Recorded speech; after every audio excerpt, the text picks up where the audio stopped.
Hey everybody, how's it going? Welcome to another edition of NoDQ&A video right here on NoDQ.com, the YouTube channel, and NoDQ&A videos affiliate ringsidenews.com. Got your questions here from spring.me/Aaron Rift. So let's get started today with the first one from Keebler's Baby Daddy. First time asker. Since Brock Lesnar has been made to look weak against Undertaker over the past few weeks, what do you think the odds are that Lesnar actually ends the streak at WrestleMania? I think the odds are slim to none. I think that, in all likelihood, Brock Lesnar will in fact be the latest victim at WrestleMania against The Undertaker. Now, I do understand where fans are coming from, wondering what's going on here. Why is Brock Lesnar being booked to look weak against The Undertaker? Over the past several weeks, we've seen Undertaker get the best of Brock. We saw him stab Brock with a pen. And then on Raw this past week, we saw Undertaker with the casket come out and Brock Lesnar retreated. But there's still one more show until WrestleMania. And I'm guessing on the final Raw this coming Monday, something will happen. Brock Lesnar will do something to get the heel heat on Undertaker. And that will lead up to the WrestleMania match. And Undertaker will try to get his revenge. That's what I see happening.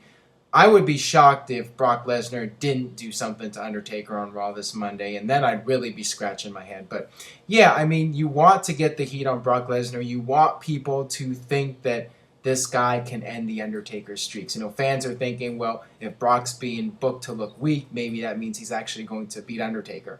I don't think so. I think that in the end, Undertaker will continue with the streak, and if he's going to lose it, I don't think it'll be to somebody who's a part-timer in WWE. I think it would be to somebody who is going to be the future of the company. Alright, this next one comes from Star Rated. Do you think WWE should use any live bands at WrestleMania this year for the stars or the top ones, or none? If yes, which star do you see getting played to the ring? I would love to see Batista get played out, or even Big Show.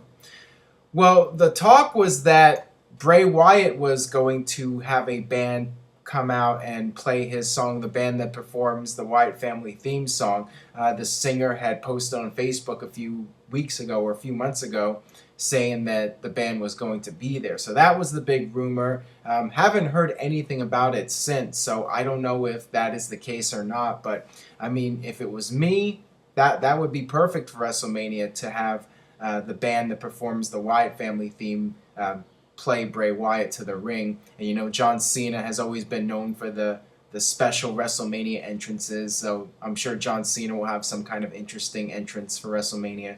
And why not have Bray Wyatt come out with a similar type of special entrance? So, you know, if I was going to do it, I would do it for Bray Wyatt. Alright, this next one comes from Rated R22. Hey Aaron, since most WWE fans have the network, do you think it could possibly harm pay-per-view quality since WWE doesn't have to try to get people to buy one anymore? Well, that is a very good question, and it will be interesting to see how WWE puts out their pay-per-views starting with WrestleMania and going forward. You know, one mindset could be that since they already have the fans' money, they can do whatever the hell they want and they can just throw together a pay-per-view and people are going to be forced to watch it since they're already committed to the WWE Network. Now, the other mindset is that you do not want to turn off the fans. You don't want them unsubscribing to the network in 6 months' time. You know, around SummerSlam, you don't want them to leave. You want them to stay as customers and you want them to be satisfied. And also, I think that the WWE creative team does want to try and put out the best product possible, and I think that you're still going to have people motivated and they still want to try and be creative and give the fans something special. So I think that WWE will continue to hopefully make the pay-per-view special. I think they will. I think that the pay-per-views will still be better than your average Raw, hopefully. I mean, the recent WWE pay-per-views have not been up to par, in my opinion.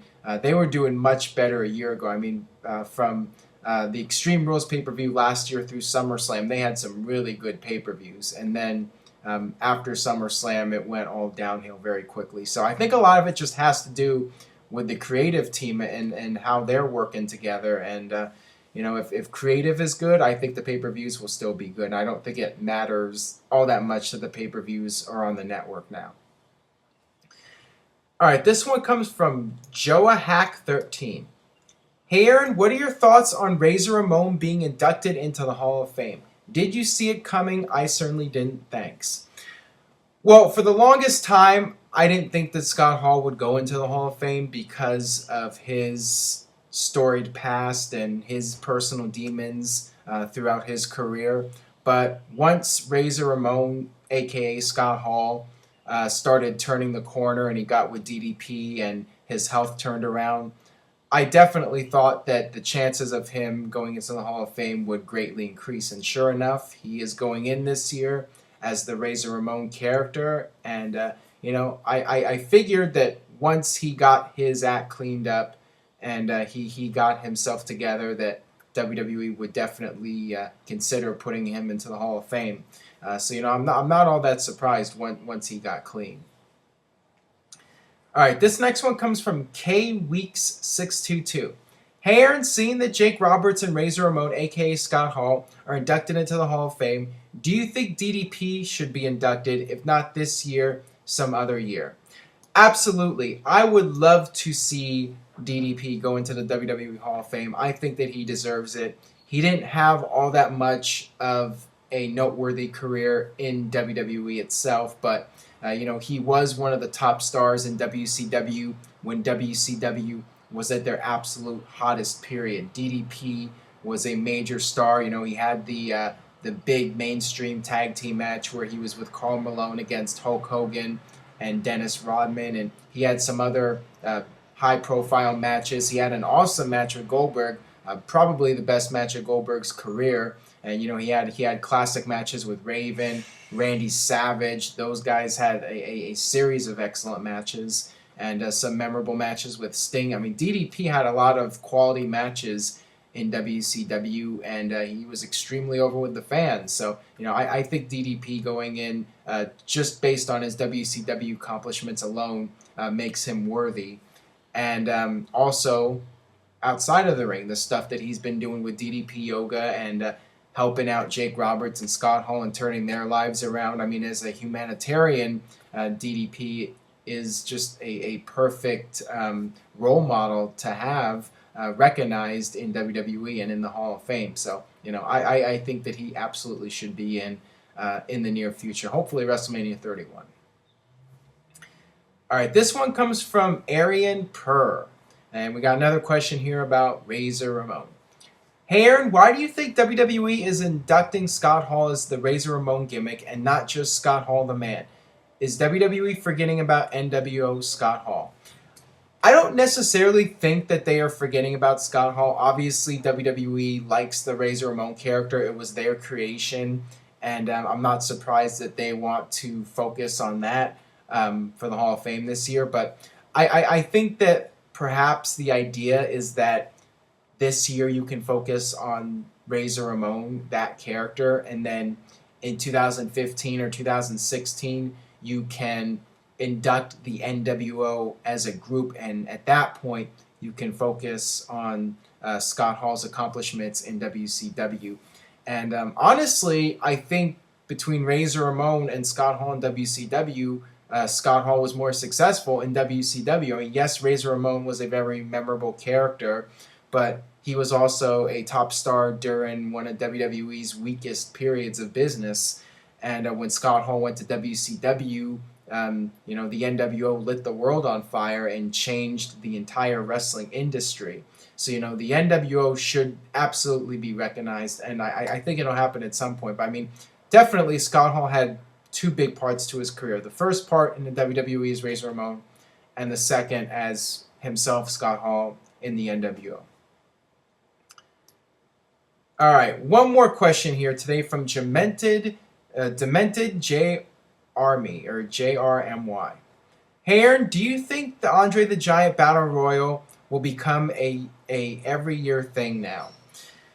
I don't know. I mean, I think it will depend on how well this first one goes over, and my hopes, I'm not really getting my hopes up about this because The Andre the Giant Battle Royal is essentially a gimmick, and the Battle Royal is designed to get as many mid-card to lower-card stars on WrestleMania as possible. I mean, that's what it's all about, is an excuse to get those guys on the show. And, you know, they have the whole Andre the Giant thing to try and make it seem like it's important.